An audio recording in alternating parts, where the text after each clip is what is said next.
നമസ്കാരം മക്കളെ. 3 മാസത്തോളമായി നമ്മൾ തമ്മിൽ കണ്ടിട്ടും സംസാരിച്ചിട്ടും ഒക്കെ.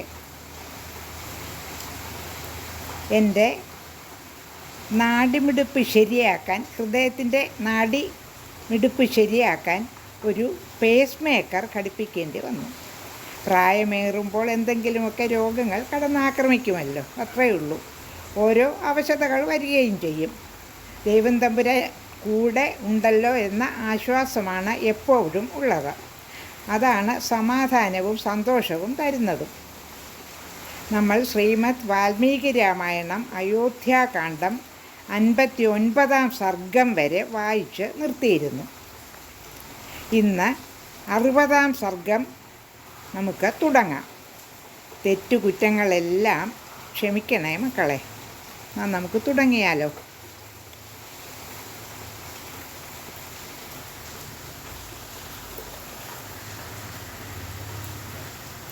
കുജനം രാമ രാമേതി മധുരം മധുരാക്ഷരം ആരുഹ്യ കവിതാശാഖാം വന്ദേ വാൽമീകി കോകിലം.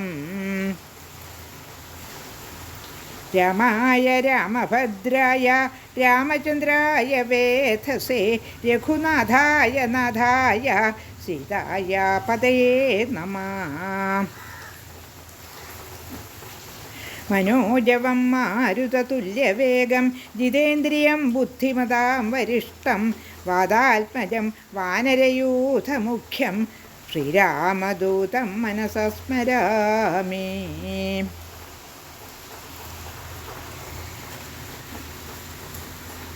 ശ്രീമദ് വാൽമീകി രാമായണം അയോധ്യാകാന്ഡം 60-തമ സർഗഃ 60-ാം സർഗം.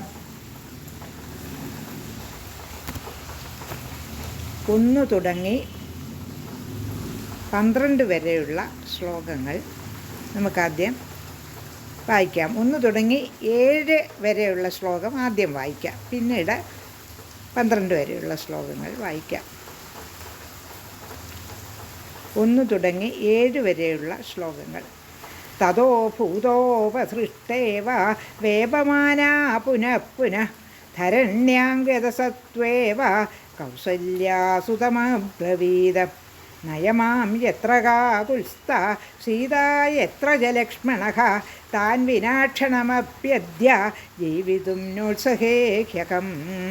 നിർവദയ രഥം ശീഘ്രം ദണ്ഡകാൻ നയമാമപി അധ താന്നാനുഗച്ഛാമി ഗമിഷ്യാമി യമക്ഷയം. ബാഷ്പവേഗോപഹതയാ സവാചാ സജ്ജമാനയാ ഇദമാശ്വാസയൻ ദേവീം സൂതപ്രാഞ്ജലിരബ്രവീദ ത്യജശോകം ച മോഹം ച സംഭ്രമം ദുഃഖജം തഥാ വ്യവധൂയ ച സന്താപം വനേ വത്സ്യതി രാഘവഃ. ലക്ഷ്മണച്ഛാഭിരാമസ്യ പാദൗ പരിചരൻ വനേ ആരാധയതി ധർമ്മജ്ഞ പരലോകം ജിതേന്ദ്രിയഃ. വിജനേപി വനേ സീത വാസം പ്രാപ്യ ഗൃഹേഷ്വിവ വിശ്രംഭം ലഭതേ ഭീത രാമേ വിന്യസ്തമാനസാ. 1 തുടങ്ങി 7 വരെയുള്ള ശ്ലോകമാണ് ചൊല്ലിയത് 60-ാം സർഗത്തിൽ. ഇനി 1-ാമത്തെ ശ്ലോകം ചൊല്ലി അർത്ഥം എന്താണെന്ന് നമുക്ക് നോക്കാം. തതോ ഭൂതോപസൃഷ്ടേവ വേപമാനാ പുനഃ പുനഃ ധരണ്യാംഗതസത്വേവ കൗസല്യാസുതമബ്രവീദ. അർത്ഥം നോക്കാം.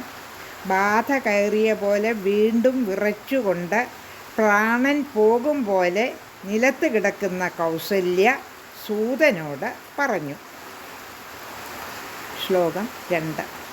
നയമാം യത്ര കാകുൽസ്ഥഃ സീതാ യത്ര ജലക്ഷ്മണഃ താൻ വിനാക്ഷണമപ്യദ്യ ജീവിതും നോത്സഹേഹ്യകം. സൂത, എന്നെ ഉടനെ രാമനും ലക്ഷ്മണനും സീതയുമുള്ളിടത്ത് കൊണ്ടാക്കുക. അവരെ കൂടാതെ ഒരു ക്ഷണം പോലും ജീവിച്ചിരിക്കാൻ എന്നെ കൊണ്ടാവില്ല. ശ്ലോകം 3. നിവർത്തയ രഥം ശീഘ്രം ദണ്ഡകാന്നയമാമപി അധ താന്നാനുഗച്ഛാമി ഗമിഷ്യാമി യമക്ഷയം. മൂന്നാമത്തെ ശ്ലോകത്തിൻ്റെ അർത്ഥം: വേഗം രഥം തിരിക്കൂ, എന്നെ ദണ്ഡകവനത്തിലേക്ക് കൊണ്ടുപോകൂ. അവരെ അനുഗമിക്കാൻ പറ്റില്ലെങ്കിൽ ഞാൻ യമലോകം പോകും. ശ്ലോകം 4. ബാഷ്പവേഗോപഹതയാ സവാചാ സജ്ജമാനയാ ഇദമാശ്വാസയൻ ദേവീം സൂതപ്രാഞ്ജലിരബ്രവീത. നാലാമത്തെ ശ്ലോകത്തിൻ്റെ അർത്ഥം: കൈ കൂപ്പിക്കൊണ്ട് കണ്ഠത്തിൽ ബാഷ്പവേഗത്താൽ ശബ്ദമിടറിക്കൊണ്ട് രാജ്ഞിക്ക് വല്ല വിധത്തിലും ആശ്വാസം ഉളവാക്കാനുള്ള വാക്കുകൾ ഒപ്പിച്ചുകൊണ്ട് സൂതൻ പറഞ്ഞു. ശ്ലോകം 5. ത്യജശോകം ച മോഹം ച സംഭ്രമം ദുഃഖജം തഥാ യവധൂയ ച സന്താപം തനേ വത്സതി രാഘവഃ. അഞ്ചാമത്തെ ശ്ലോകത്തിൻ്റെ അർത്ഥം: ശോകവും വിഭ്രാന്തിയും ദുഃഖത്താലുള്ള സംഭ്രമവും ഉപേക്ഷിച്ചാലും രാമൻ തെല്ലും സന്താപമില്ലാതെയാണ് കാട്ടിൽ വസിക്കുന്നത്. ശ്ലോകം 6. ലക്ഷ്മണച്ഛാപി രാമസ്യ പാദൗ പരിചരൻ വനേ ആരാധയതി ധർമ്മജ്ഞ പരലോകം ജിതേന്ദ്രിയഃ.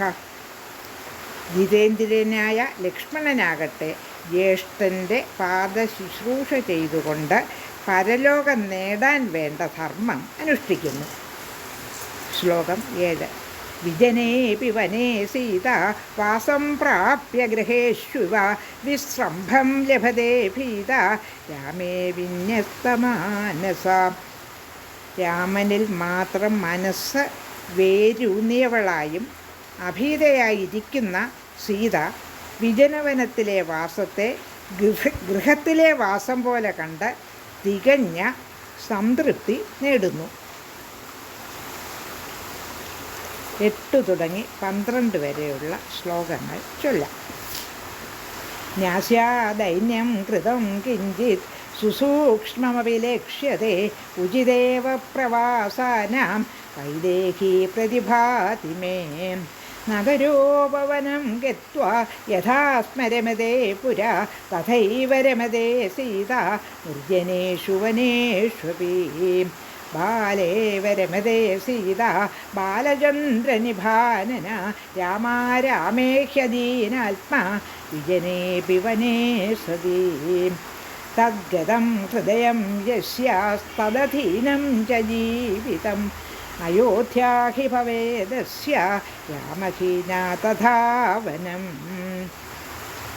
പരിപൃച്ഛതി വൈദേഹി ഗ്രാമാം ച നഗരാണി ച ഗതും ദൃഷ്ട്വാ നദീനാം ച പാദപാൻ വിവിധാനപി. 8 തുടങ്ങി 12 വരെയുള്ള 5 ശ്ലോകങ്ങളാണ് ചൊല്ലിയത്. 8ാമത്തെ ശ്ലോകം ഒന്നുകൂടി ചൊല്ലി അർത്ഥമൊന്ന് ചിന്തിക്കാം. ന്യാസ്യാദൈന്യം കൃതം കിഞ്ചിത് സുസൂക്ഷ്മമഭിലക്ഷ്യത്തെ ഉചിതേവ പ്രവാസാനാം വൈദേഹി പ്രതിഭാതി മേ. 8ാമത്തെ ശ്ലോകത്തിൻ്റെ അർത്ഥം: എന്തെങ്കിലും തരത്തിലുള്ള ദൈന്യം അവളിൽ കണിക പോലും കാണുകയുണ്ടായില്ല സീതയിൽ. പ്രവാസങ്ങളോട് പരിചയമുള്ളവളാണ് എന്ന് സീതയെപ്പറ്റി എനിക്ക് തോന്നി. സൂതനാണ് ഇത് പറയുന്നത്. ശ്ലോകം 9. നഗരോപവനം ഗത്വാ യഥാ സ്മരമതേ പുരാ തഥൈവ രമതേ സീത നിർജനേഷു വനേഷ്വപി. അർത്ഥം: നഗരത്തിലെ ഉപവനങ്ങളിൽ മുമ്പെങ്ങനെ സന്തോഷിച്ചിരിക്കുന്നുവോ അങ്ങനെ നിർജ്ജനവനങ്ങളിലും സീത രസിച്ചു കഴിയുന്നു.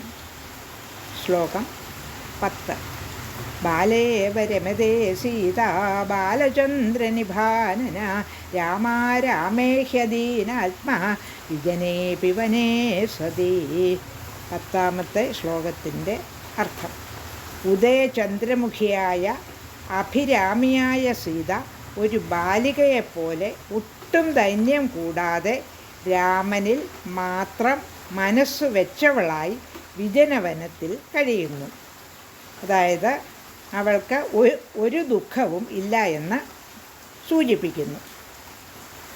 ശ്ലോകം 11.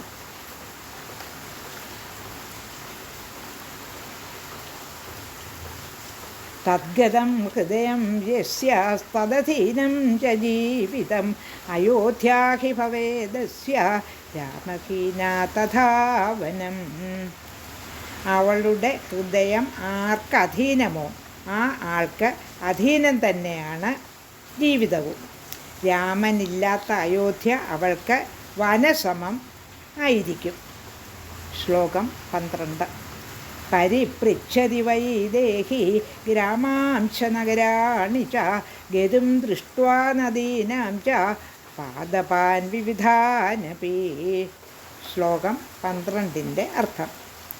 സീത പോകും വഴിക്ക് ഗ്രാമങ്ങളും നഗരങ്ങളും പുഴയുടെ ഗതിയും വിവിധ വൃക്ഷങ്ങളുമൊക്കെ കാണുമ്പോൾ അവയെപ്പറ്റിയൊക്കെ അറിയാൻ വേണ്ടി രാമനോട് ചോദ്യങ്ങൾ ചോദിച്ചുകൊണ്ട് ഇരുന്നു. സീതയ്ക്കുണ്ടായിരുന്നത് ഉത്സാഹപൂർവമായ ജിജ്ഞാസ മാത്രമാണ്. അയോധ്യ വിടേണ്ടി വന്നതിൽ ഒട്ടും വിഷാദമില്ല. ബാക്കിയുള്ള കുറച്ച് ശ്ലോകങ്ങൾ അടുത്ത ദിവസം നമുക്ക് വായിക്കാം. ലോകാ സമസ്ത സുഖിനോ ഭവന്തു.